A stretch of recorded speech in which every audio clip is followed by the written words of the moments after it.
In 1852, 22 immigrants sailed these waters looking for a place to land. First, they had followed the Oregon Trail to the shores of the Pacific, then journeyed north to the deep waters of Puget Sound.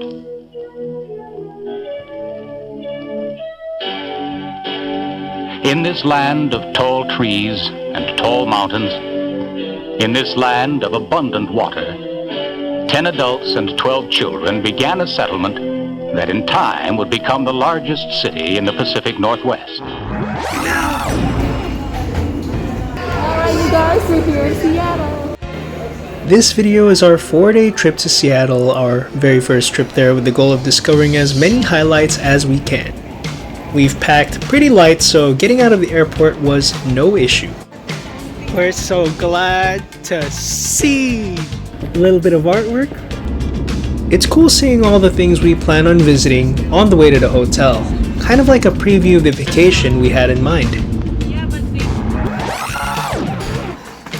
Here we are, Seattle Mediterranean Inn. We arrived late in the afternoon, so all we can do is eat at a nearby Korean restaurant called Golden Black.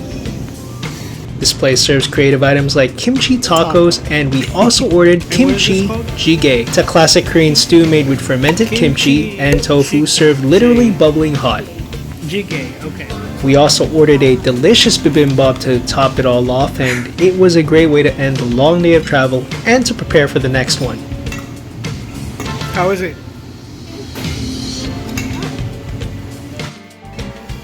Start the next day going out to grab some breakfast, and just a little side note, I didn't record every single thing, so there may be gaps in things done from here on out, which is pretty funny since it's literally just the start of the video. Day 2 inside Seattle. It is May 5th right now. We head over to Starbucks Reserve Roastery, located in Capitol Hill. It's probably one of the largest Starbucks I've ever been in, and it is double doored as well, which is pretty insane. And the store itself is separated into 3 distinct areas: a bar, a bakery, and a coffee serving area, all under one roof. We get the opportunity to see the process of how coffee is made right in front of us, all while enjoying a delicious meal and drink. We ordered a caprese breakfast sandwich, a hazelnut croissant, and a nut avocado toast. In addition, I ordered an olive oil cake with a flight of espressos, while Diane ordered a Teavana green tea matcha latte.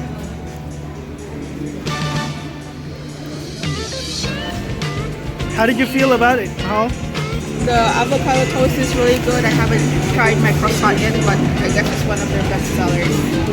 And also the caprese on ciabatta was pretty good too. And right now we have a flight here, an espresso flight with a Teavana matcha latte with a little nice art on it. Wow, look at that. Needless to say, all of the things we got were tasty, and afterwards we had a little walk around the store. It's mixing right up there. Unfortunately, we didn't have the chance to join in on any tour of the actual place, so as far as I could tell, coffee was definitely being made somehow. It's Sunday, so our next stop is to go to Mass at the St. James Cathedral. The cathedral is very beautiful, with a unique seating arrangement inside, where the priest holds Mass at the center of the actual church, which is something I've not experienced yet personally. This is beautiful artwork on it. Look at that stained glass. That's so cool. After cleansing our soul, we go to the Seattle Center, where we'll be spending most of our day. In the distance, we can see the Space Needle, and all I'm thinking is how excited we are to go up there. What do you have to say about that? That's my first time here. I'm so happy. So we have all these different places, all these art exhibits. We're at the Seattle Center right now. We're about to start exploring. That's a lot of glass blowing. We start by roaming around the center first, because everything was timed entry, from the Space Needle to the Chihuly glass garden. Oh my gosh.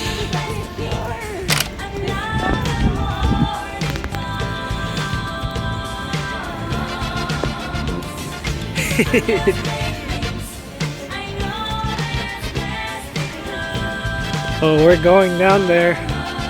The International Fountain Mall. Look at this giant fountain.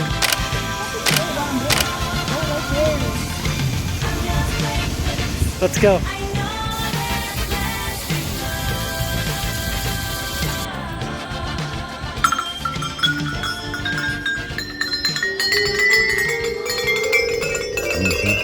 I'm proud of you, you know that.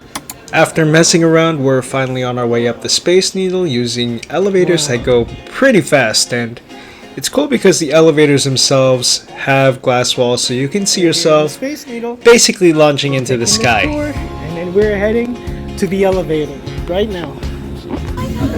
Going up on the Space Needle.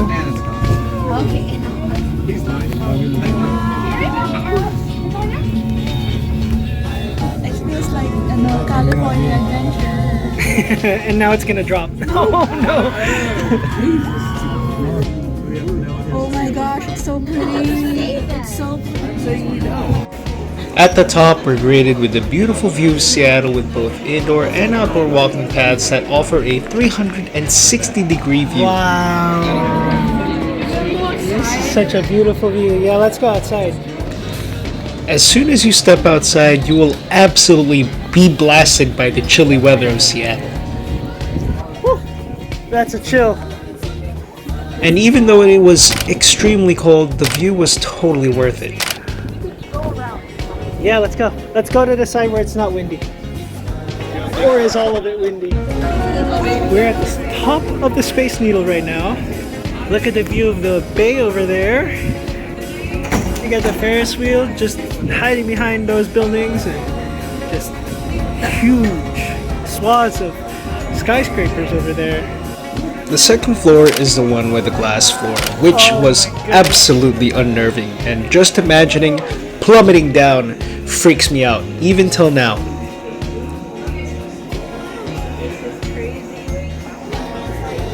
I know, right? Oh, and it's moving. And yes, you heard that correctly, this entire part of the Space Needle is moving, We're rotating very slowly. all on 1 horsepower. Slow enough that it wouldn't shake any water in a glass. The beauty of the Space Needle is unparalleled, and its 360-degree views are fantastic. All of this leads towards a gift shop, which you might imagine has all kinds of Space Needle things from plushes to snow globes. Our next stop is the Museum of Pop Culture, which resides in this crazy looking building designed by Frank Gehry, who apparently also designed the Walt Disney Concert Hall. It's essentially a rotating exhibit of different popular genres of music, movies, from horror to fantasy, and even video games. Just tons of memorabilia from all things pop culture.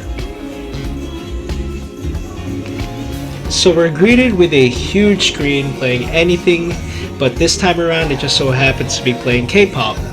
And there are plenty of cool things immediately available, like for example, coming up here in the video, this musical Hurricane going on in the middle of the room prior to heading to all the other exhibits.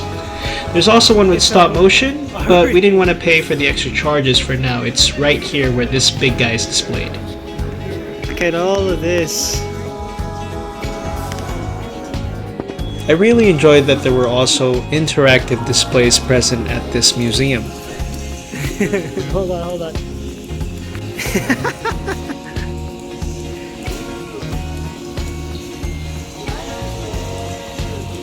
An enchanted forest.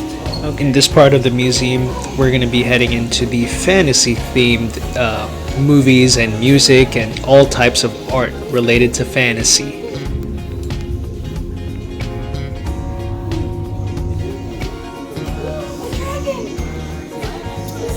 Oh, there's like a little crawlway here.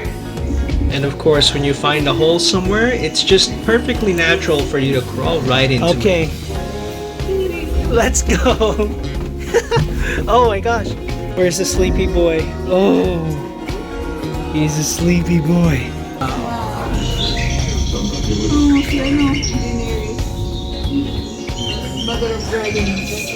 This is some cool artwork. Oh look, there's a Brave up there. Scared to death. PG-13. That's the Faces of Fear right there.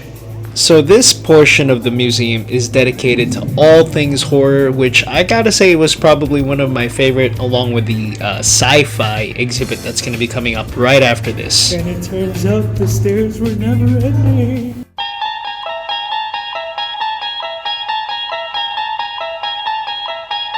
You unlock this door with the key of imagination.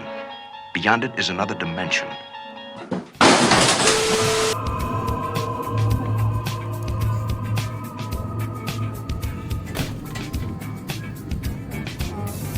This is wild.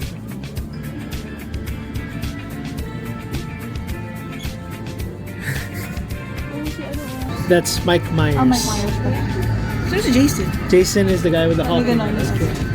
That is Nemesis, Who's that? the guy from Resident Evil. Your cabin? From the game. Looks so unique. They're tall. They're like 11 feet tall. They're the perfect organism, that's why. Wow. The Blair Witch Project. Wow. Look at that alien. That alien specimen. Thriller from Michael Jackson. Wow, that's cool. We're into the sci-fi region now. So why is it also creepy? They had a lot of man, things that's in the so sci-fi area as well, including stuff from the Terminator movies, which can be seen right here, and even War of the Worlds, which I know Pops will get a kick out This of. was Papa's jam right here.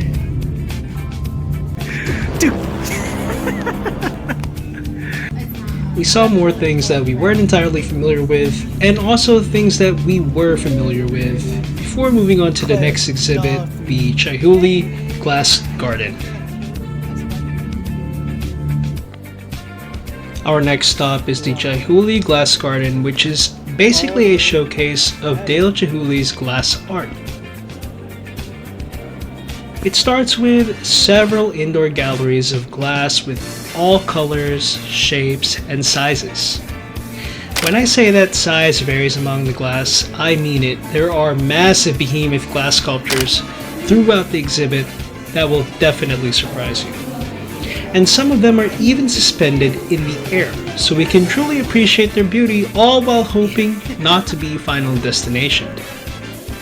I do like how Dale Chihuly's art is inspired from things related to the ocean. Like this one gives off the impression to myself of being a sea floor, and his work in the next several exhibits look to be related to water, like these boats over here with balls inside them. Here, in my opinion, is one of his scarier pieces, these hanging death balls that you can definitely appreciate from underneath. These are also some of the art pieces that I like, the fallen bucket hats, I like to call them. So cool. Before heading into the actual glass garden, we go into a glass house which holds the most popular and probably the most iconic glass art centerpiece. It must be at least 100 feet long and really takes your breath away in person.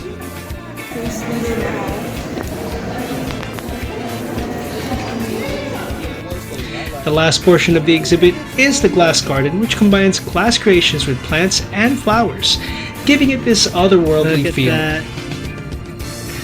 That's not a plant. That is glass. To me, it felt like our natural world was being invaded by a flora from another dimension, so it felt kind of creepy, but also beautiful. I like this lavender one. Oh, the orange ones. They're so pretty. They're pretty. And I do wonder what it would look like at night. Unfortunately, we weren't really down to go again during the nighttime, so cool. just have to leave that to the imagination or for next time. Glass behaves a lot like A little bonus for us was a demonstration for how glass vessels could be made too, and this actually inspired us so much that we actually booked this same day to make our own glass thing before leaving Seattle. Coming up in day 4, I think. the sides, but the bottom stay pointy and a little bit thicker. I'm using a little hand pumping tool so I can keep talking and blowing at the same time. Look at this scootering woman over here. Another bonus, here is Diane attempting to ride a Lime scooter for the first time. Okay, this is day 3. Yeah, this is near the bike market is just over there. But here we are, the Seattle Aquarium. Look at all this construction going on here. Yeah, it is windy. It's just like San Francisco, but at least there's sun right now, because later on it's gonna be raining. Yeah, I got it. Almost every time that we go to a city, go to like An aquarium. aquarium. This aquarium has a huge touch tank, even though it isn't exactly the largest aquarium we've been to, but it doesn't make it any less interesting. Anemones. And just when we thought we could get away from Chihuly, here he comes making his appearance again. This is a really cool display for the jellyfish here that just so prominently displays all of them rotating in a circle. Oh, he's got something to say.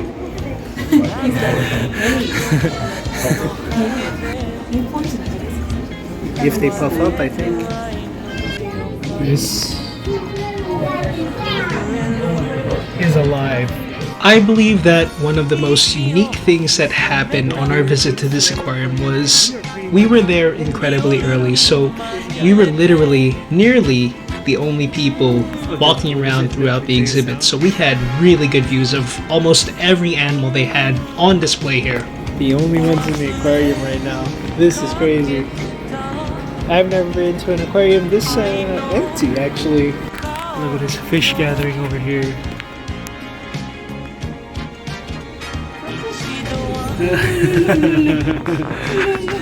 Full-on organism viewing right here.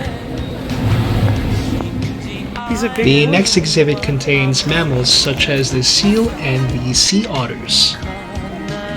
Now, this is one of my favorite footage because it's a footage of this sea otter just going to town on itself. Look at this thing go! And this guy's spinning around in water. Now, with all this happening, we look outside the window of the aquarium and we can see our next destination in the distance. We're like in Reno. After the aquarium, we headed to the pier, which has its own definitely distinct architecture, and it leads into this store called the Ye Old Curiosity Shop. Ye old curiosity shop. So this quirky little store has been open since 1899, and it appears to be a combination of a museum and an actual store. The tonal whiplash is abundant, from Lego figurines of all kinds being sold right above dead mermaids. Then at some point we saw a vampire hunting kit, and immediately next to it was a Goku figurine in front of shrunken heads and mummies. All in all, I would say that this is a pretty fun place to stay at if you're looking to kill a little bit of time. With that said, it's our turn to head to the Great Wheel of Seattle, which is pretty much exactly as it sounds, a huge Ferris wheel on the pier. It certainly has pretty cool views, but from a different perspective this time, near the shore. Alam ko na dito ako ni Ate Jane nung ano eh. Sa Palayo dati.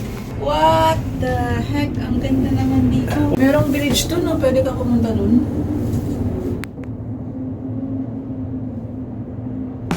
Finishing up this Ferris wheel, we head straight back into the pier to ride the Argosy Cruise Tour, which is about 2 hours long, that takes us around Seattle and all the way across the Ballard Locks. It's also narrated, so it isn't exactly just like taking a ride or anything. He's very informed and he is willing to answer questions from all of the passengers.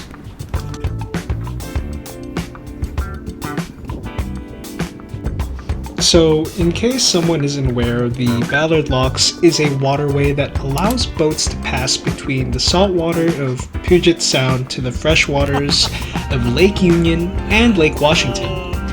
And this thing was constructed as far back as 1917. So how it goes is, a boat goes in the chamber, the water level is raised in the chamber, and the boat leaves the other side. Just that, except with, I guess, more complicated steps. And to the right of the Ballard Locks is also a fish ladder that allows salmon to swim up, but at the time we didn't actually see any. Very educational, Yeah.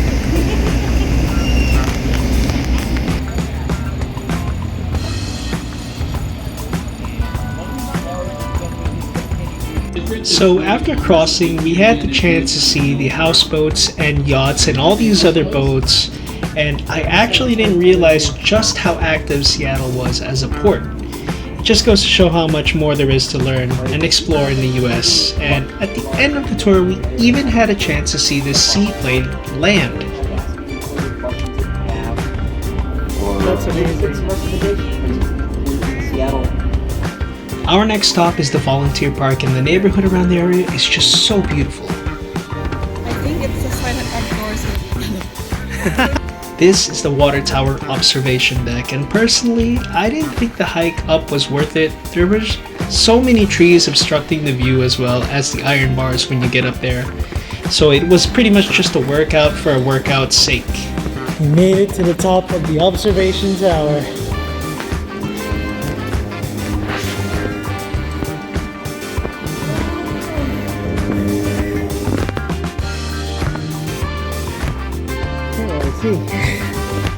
There were also a couple of places that were closed on our visit there, including the Seattle Asian Art Museum. We got to see the Black Sun, at least, but I do have to say that the overall volunteer park is just so incredibly pretty and so huge. You could spend a whole day here, really. Sadly, the conservatory was also closed when we visited, and I really wanted to see this one as well. So this is my first time going to a cat cafe, and we forgot to book reservations, so we couldn't even pet any of them.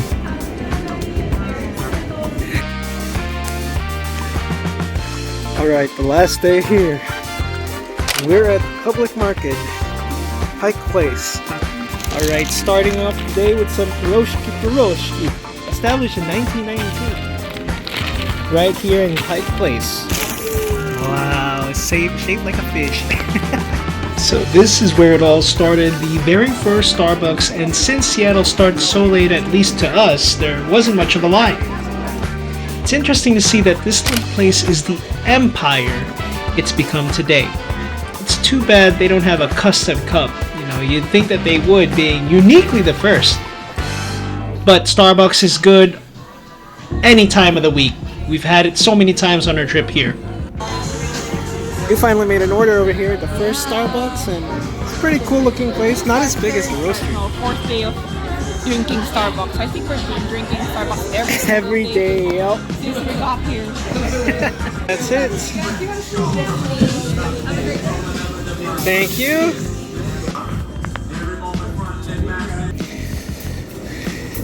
Here we are walking down Pike Market, looking at all the stuff that's on sale. So walking down Pike Place is really cool. Like I said, we were here pretty early, so many stalls are just starting to open up, but there is an old world charm to it all, from the neon signs to the cobblestone streets. We even took photos with Rachel, the bronze piggy bank. We also had a chance to go to Post Alley, where the famous gum wall is, and it's not even just a wall. At this point, it's literally the whole alley. I would hate to be blind in here. Oh man. Just made the way past Post Alley. So after having enjoyed that wonderful view of all that chewed gum, we head back up and back into the Pike Marketplace and continue browsing around as more and more stalls open up.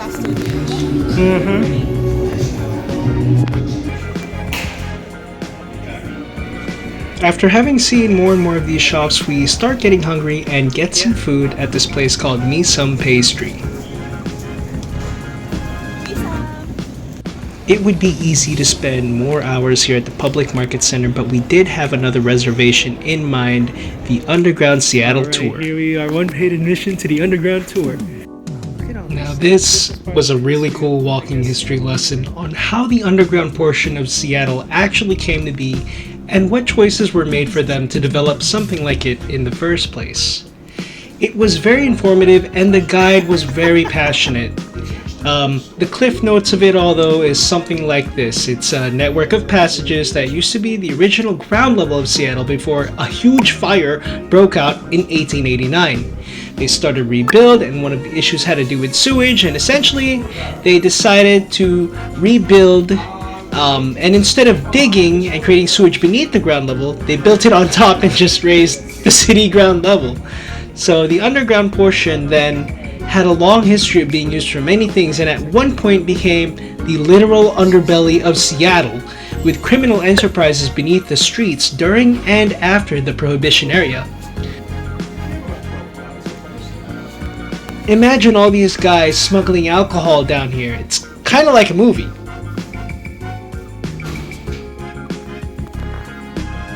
So, as I was saying before, we were inspired by the glass that we previously saw at Chihuly Garden and wanted to create our own, which led us to here, the Seattle Glass Studio. And this was so much fun and gave us a good perspective on how difficult it actually is to make glass art. It starts with us choosing our colors initially, and then we start firing up the oven.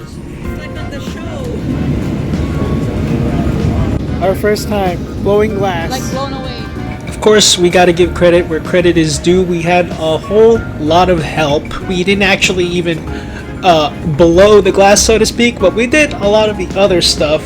Thank you to our guide over here who is helping us do all of this and making this dream a reality.